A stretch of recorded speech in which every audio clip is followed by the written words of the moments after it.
Operation theatre রুমে পিঠা বানাচ্ছেন দুজন নার্স। সম্প্রতি ফেনীর ২৫০ শয্যা জেনারেল হাসপাতালের ওটিতে দেখা যায় এমন দৃশ্য।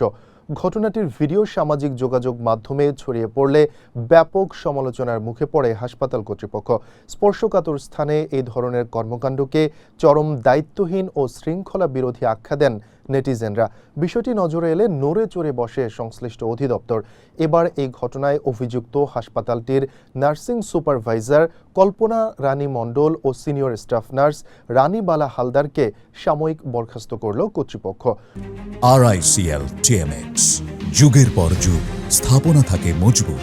রোববার নার্সিং ও মিড ওয়াইফারি অধিদপ্তরের পৃথক দুটি আদেশে জানানো হয় এমন সিদ্ধান্ত।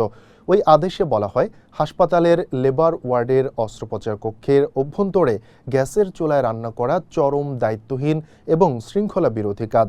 সামাজিক যোগাযোগ মাধ্যমে রান্নার ভিডিও প্রকাশ এবং গণমাধ্যমেও এ বিষয়ে সংবাদ হয়েছে। অস্ত্রোপচার কক্ষের এই কর্মকাণ্ডে নার্সিং পেশার ভাবমূর্তি ক্ষুণ্ণ হয়েছে। এ ধরনের আচরণ কোনোভাবেই কাম্য নয়। আদেশে আরও বলা হয়, বিভাগীয় মামলা দায়ের ও মামলা সুষ্ঠু নিষ্পত্তির স্বার্থে দুজনকে সরকারি চাকরি থেকে সাময়িক বরখাস্ত করা হয়েছে। তবে সাময়িক বরখাস্তে থাকা অবস্থায় দুজন বিধি মোতাবেক খোরপোশ ভাতা পাবেন।